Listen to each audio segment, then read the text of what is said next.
하늘이 내린 책 숲을 읽다. 남록과 치유의 숲입니다.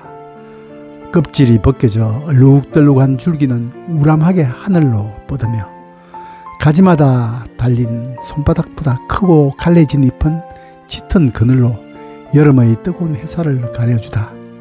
가을이 되면 아름다운 단풍이 되어 길 위로 내려앉는가 싶더니 어느새 잎진 가지마다 조롱조롱 매달린 열매들이 겨울바람에 흔들리며 마치 영롱한 방울소리라도 내는 듯하니 이 나무들이 줄을 잇는 가로수길에서는 걸음마다 물씬 풍겨나는 계절의 정취가 가슴을 벅차게 합니다.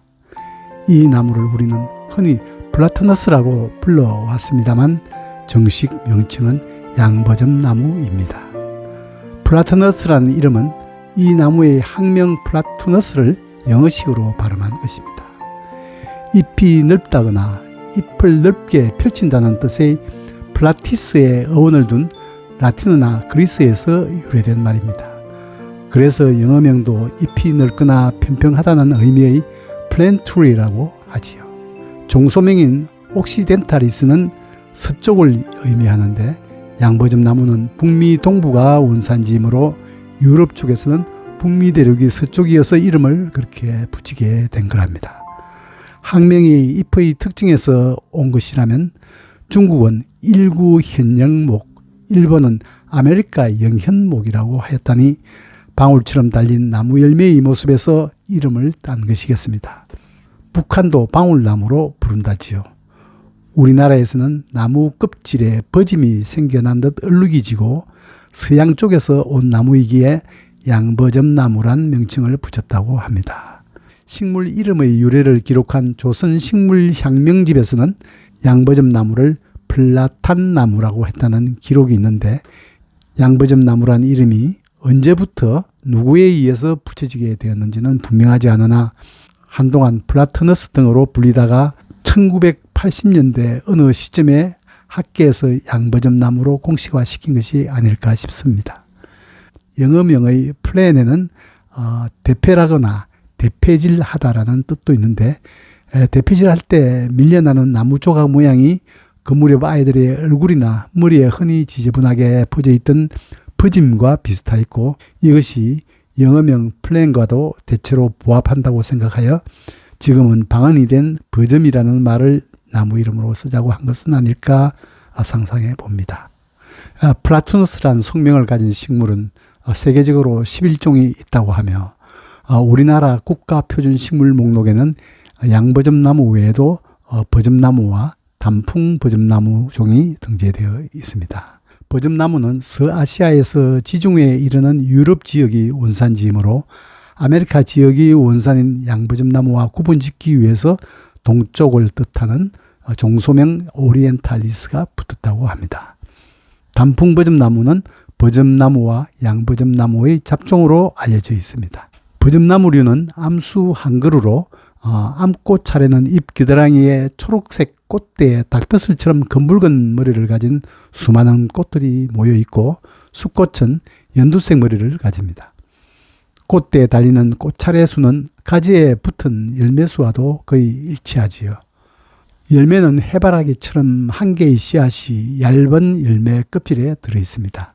양버점나무는 어긋나는 잎의 가로가 세로보다 긴 편이고 가지 끝에 달린 탁구공처럼 생긴 열매가 한 줄에 주로 한 개씩 달리며 벗겨진 나무 껍질 아래로 초록, 하양 등 색깔이 나타납니다.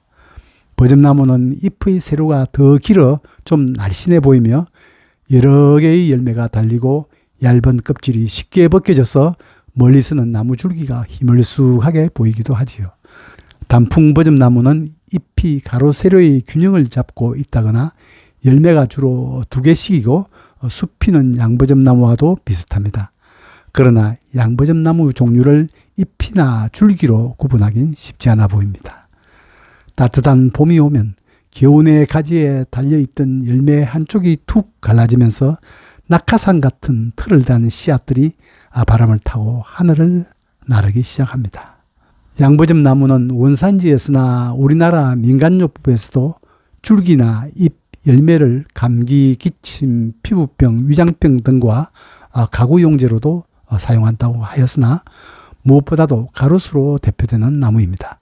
플라타너스 속의 나무들은 칠엽수, 잎갈나무와 함께 세계 3대 가로수로 꼽히고 있으며 우리에게 친근한 가로수로 선정된 데는 그만한 이유가 있습니다.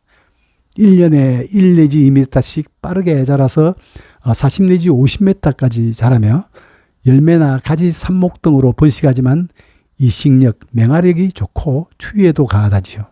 또 넓고 큰 나무줄기는 차량이 인도로 뛰어드는 사고를 방지하고 하늘로 뻗은 가지는 도시 풍광을 아름답고 우아하게 가꾸어 줍니다. 넓은 잎 뒤의 빽빽한 작은 솜털들은 도심 먼지나 공해 물질을 빨아들이는 힘이 매우 강하며 나무 껍질은 공해 물질을 모아서 떨어뜨립니다. 큰 잎으로 광합성을 하니 이산화탄소를 흡수하고 신선한 산소를 내뿜어 공기를 정화시키는 능력이 뛰어나겠지요.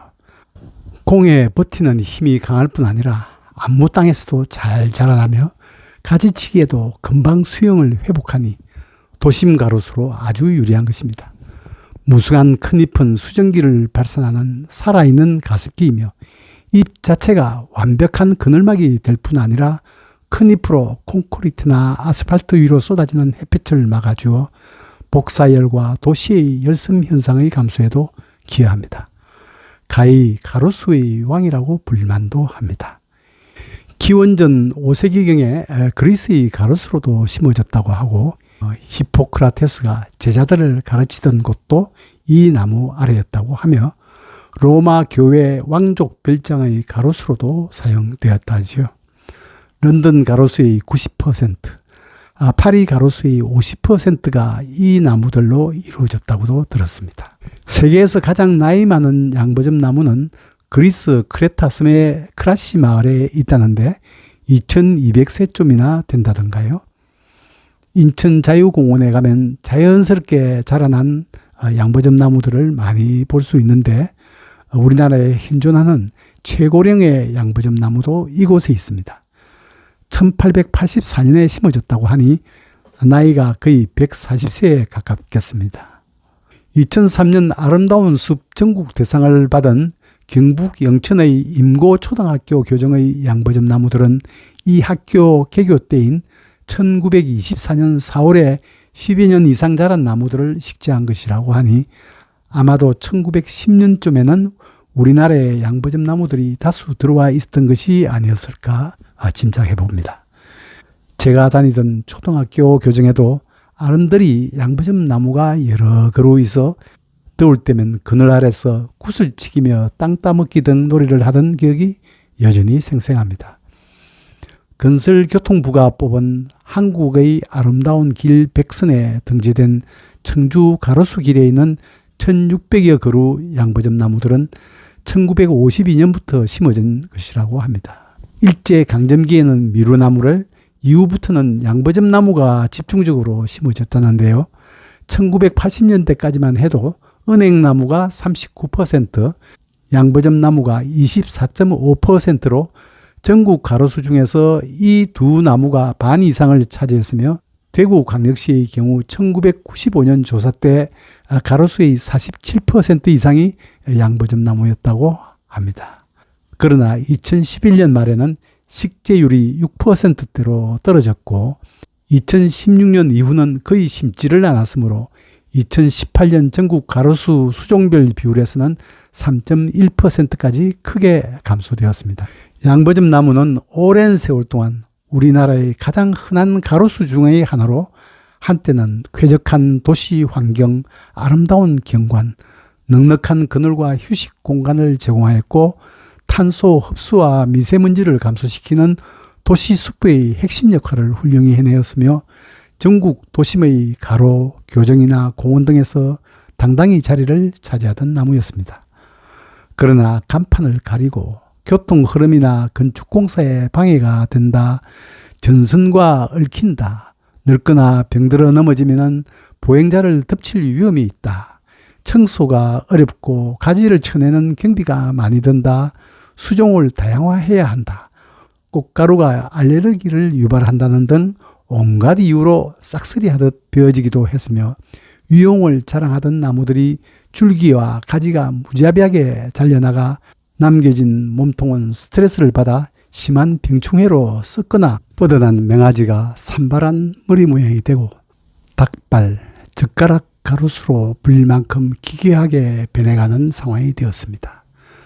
전 세계에서 가장 아름다운 가로수의 하나로 사랑받아 왔으며 파리나 런던 등과 같은 도심에서는 여전히 건강하고 거의 자연 그대로의 품이 있고 아름다운 모습으로 당당하게 우뚝 서 있는데 우리 도심의 양부점 나무들은 무자비하고 과도하며 무분별한 가지치기로 인해 원래의 그 위풍당당하던 모습을 잃은 채 퇴물 취급을 당하거나 사라지기도 하는 가슴 아프고 서글픈 일이 벌어지고 있는 것입니다.